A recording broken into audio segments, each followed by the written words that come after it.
बिस्मिल्लाहिर्रहमानिर्रहीम। अस्सलामुअलैकुम। मैं आपकी केमिस्ट्री की टीचर हिफ्ज़ा तबस्सुम और आप सबको पता है कि हमने सेकंड चैप्टर स्टार्ट किया हुआ है जिसमें हमने कल इंट्रोडक्शन पढ़ा था और हमने एस ब्लॉक एलिमेंट्स में अल्कली और अल्कलाइन अर्थ मेटल्स की कॉन्फ़िगरेशन देखी थी, उनके नेम्स देखे थे और हमने बात की थी कि उनको हम अल्कली और अल्कलाइन अर्थ मेटल्स क्यों कहते हैं।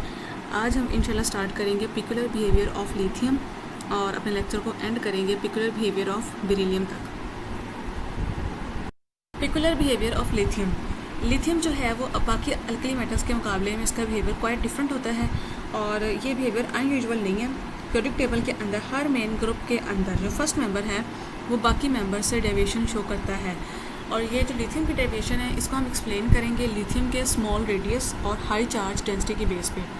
बेसिकली जो लिथियम का न्यूक्लियर चार्ज है वो सिर्फ 2 इलेक्ट्रॉन्स से स्क्रीन हो रहा होता है, यानी कि जो लिथियम का न्यूक्लियर चार्ज है उसको only by a shell of 2 electrons उसको स्क्रीन कर रहे होंगे। आउटर हमने पढ़ा था शील्डिंग इफेक्ट। शील्डिंग इफेक्ट क्या होता है कि वैलेंस इलेक्ट्रॉन्स को जो शील्ड करते हैं इनर इलेक्ट्रॉन्स न्यूक्लियर चार्ज की फोर्स ऑफ अट्रैक्शन से, उसको हम कहते हैं शील्डिंग इफेक्ट, उसको हम स्क्रीनिंग इफेक्ट भी कहते हैं। तो यानी कि जो हमारा न्यूक्लियर चार्ज है लिथियम का उसको 2 इलेक्ट्रॉन स्क्रीन कर रहे हैं और जो लिथियम की एनोमलस प्रॉपर्टीज़ हैं वो इसलिए भी हैं कि लिथियम जो है वो अनएक्सपेक्टेडली सोडियम के मुकाबले में कम इलेक्ट्रोपॉजिटिव होता है। लिथियम के अदर अल्कली मेटल से हम कुछ इंपॉर्टेंट डिफरेंस देखेंगे। उनमें सबसे पहला जो आता है वो ये है कि ये हार्डर होता है और लाइटर होता है than the other alkali metals. दूसरे अल्कली मेटल्स के मुकाबले में ये सख्त भी है और हल्का भी है। और लिथियम के जो साल्ट्स होते हैं उनमें ऐसे साल्ट्स जिनमें अनाइंस की चार्ज डेंसिटी हाई है वो वाटर में लेस सोल्युबल होते हैं than those of the other alkali metals. For example हमारे पास इसमें कौन सी एग्जांपल्स आएंगी, लिथियम हाइड्रोक्साइड की आएगी, लिथियम कार्बोनेट की आएगी, लिथियम फॉस्फेट की आएगी, लिथियम फ्लोराइड की आएगी। लिथियम जो है ये स्टेबल कम्प्लेक्स कंपाउंड्स बनाता है, आल्दो अल्कली मेटल्स जो हैं वो कम्प्लेक्स फॉर्मेशन की प्रॉपर्टी को शो नहीं करती। लिथियम वाटर के साथ बहुत ज़्यादा स्लोली रिएक्ट करती है जबकि दूसरी मेटल्स जो हैं वो वायलेंटली रिएक्ट करती हैं। लिथियम के वो साल्ट्स जिनमें अनाइंस की पोलराइजेबिलिटी बहुत ज़्यादा लार्ज है वो लेस स्टेबल होते हैं than those of the other alkali metals, दूसरे अल्कली मेटल्स के मुकाबले में कम स्टेबल होंगे। लिथियम जो है वो हमारे पास बाइकार्बोनेट नहीं बनाती, ट्राई आयोडाइड नहीं बनाती, हाइड्रोजन सल्फाइड नहीं बनाती रूम टेम्परेचर पे, जबकि दूसरी अल्कली मेटल्स बना रही होती हैं। लिथियम को जब हम एयर में बर्न करते हैं तो ये नॉर्मल ऑक्साइड बनाती है, जबकि जो दूसरी अल्कली मेटल्स हैं वो पर ऑक्साइड्स और सुपर ऑक्साइड्स बनाती हैं। पर ऑक्साइड्स में हमें पता है ऑक्सीजन होती है -1 की स्टेट में और सुपर ऑक्साइड्स में होती है -1/2 की स्टेट में। लिथियम हाइड्राइड, लिथियम का जो हाइड्रोजन के साथ कंपाउंड है वो ज़्यादा स्टेबल होता है than the hydrides of the other alkali metals.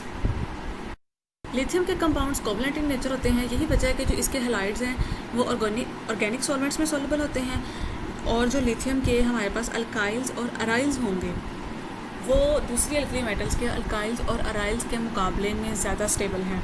Lithium alkali metal के ग्रुप में लीस्ट रिएक्टिव मेटल है, यही वजह है कि जब हम स्ट्रॉन्गली हीटेड लिथियम के ऊपर से एसिटाइलिन को पास करते हैं तो वो लिथियम एसिटालाइड नहीं बनाती, जबकि अदर अल्कली मेटल्स जो हैं वो मेटेलिक एसिटालाइड बना रही होती हैं। जैसे एग्जांपल आपके सामने है कि सोडियम ने एसिटाइलिन के साथ मिलकर सोडियम एसिटालाइड बनाया प्लस हाइड्रोजन गैस को लिबरेट किया।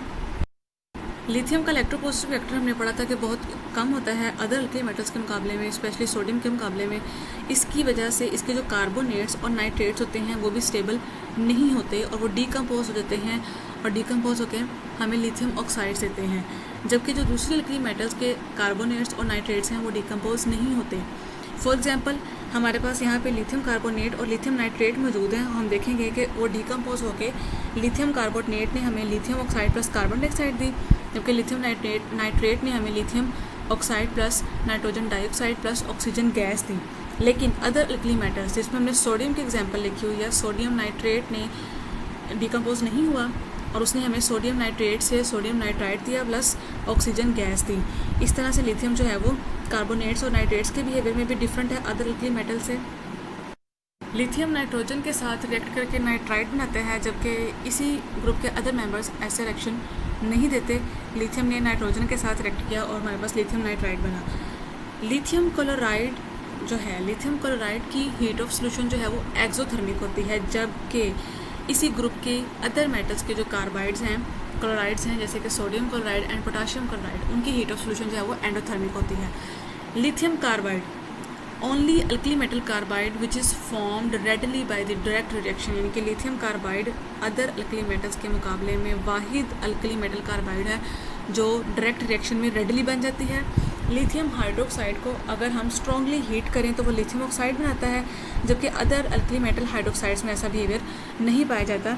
ये देखिए लिथियम हाइड्रोक्साइड को हमने रेड हॉट किया तो हमारे पास लिथियम ऑक्साइड प्लस वाटर बना इन लिक्विड स्टेट, और ये था हमारा पिकुलर बिहेवियर ऑफ लिथियम, यानी कि लिथियम का अदर अल्कली मेटल्स के मुकाबले में जो डिफरेंट बिहेवियर था उसको डिस्कस किया हमने। Peculiar behaviour of beryllium, beryllium भी अपने अदर ग्रुप मेंबर्स के मुकाबले में लाइटेस्ट होती है, और लाइटेस्ट होने की और डिफरेंट होने की वजह स्मॉल एटॉमिक साइज़ है और हाई इलेक्ट्रोनेगेटिविटी वैल्यू है। इलेक्ट्रोनेगेटिविटी वैल्यू के बारे में हमने पढ़ा था कि टॉप टू बॉटम डिक्रीज़ करती है, तो जो एलिमेंट टॉप पे होगा उसकी इलेक्ट्रोनेगेटिविटी डेफिनेटली सबसे ज़्यादा होगी। मेन पॉइंट्स ऑफ डिफरेंस जो है वो इसके यही हैं कि इतनी हार्ड है जैसे आयरन होती है, और ये ग्लास को स्क्रैच कर सकती है, इतनी ज़्यादा हार्ड होती है ये। अदर अल्कलाइन अर्थ मेटल्स जो हैं वो बेरिलियम के मुकाबले में सॉफ्ट होती हैं, लेकिन अल्कली मेटल्स के मुकाबले में फिर भी सख्त होती हैं, हार्डर होती हैं। बेरिलियम के मेल्टिंग और boiling points other group members के मुकाबले में ज़्यादा होते हैं, और एज रिड्यूसिंग एजेंट्स कौन से होते हैं? जो खुद ऑक्सीडाइज होते हैं और दूसरे को रिड्यूस करते हैं। 2A मेटल्स जो हैं वो पावरफुल रिड्यूसिंग एजेंट्स हैं, और ये इतनी पावरफुल होती हैं कि ये वाटर को रिड्यूस करती हैं इन प्रिंसिपल। हाउएवर बेरिलियम जो है वो वाटर के साथ मिलकर इनसोल्यूबल ऑक्साइड कोटिंग बना देता है। यही वजह है कि वो वाटर के फर्दर कोरोजन अटैक से जो है वो प्रोटेक्ट हो जाता है। और बेरिलियम का ये बिहेवियर बड़ा पार्टिकुलर है कि बेरिलियम जो है वो कम्प्लीटली ऑक्सीडाइज नहीं होता इवन बाय एसिड्स। क्यों नहीं होता? ये इसकी स्पेशलिटी जो है वो बेरिलियम ऑक्साइड कोटिंग की वजह से है। बेरिलियम अपने ग्रुप का वाहिद मेंबर है जो अल्कलीज के साथ रिएक्ट करके हाइड्रोजन गैस लिबरेट करता है, जबकि अदर मेंबर्स ऐसा कोई रिएक्शन शो नहीं करते। आपके सामने एक रिएक्शन लिखा हुआ है कि बेरिलियम ने सोडियम हाइड्रोक्साइड बेस के साथ रिएक्ट करके सोडियम बेरिलेट बनाया प्लस हाइड्रोजन गैस लिबरेट की। That was the all about the peculiar behaviour of beryllium. अब आज के हमारे लेक्चर में जो इंपॉर्टेंट क्वेश्चंस बनते हैं, जो एक्सरसाइज के भी हैं, वो है discuss the peculiar behaviour of lithium with respect to the other elements of the group, और सेकंड है mention the properties of beryllium in which it does not resemble with the elements of its own family. Simple questions हैं, इनके answer as it is आएंगे जो आज हमने पढ़ा है। कल तक के लिए अल्लाह हाफिज़। कोई क्वेश्चन हो तो आप पूछ सकते हैं इजीली, और काइंडली टेक्स्ट मैसेज और वॉइस नोट में पूछा करें ताकि आपके लिए भी इजी रहे और मेरे लिए भी उसका रिस्पॉन्स देना इजी हो।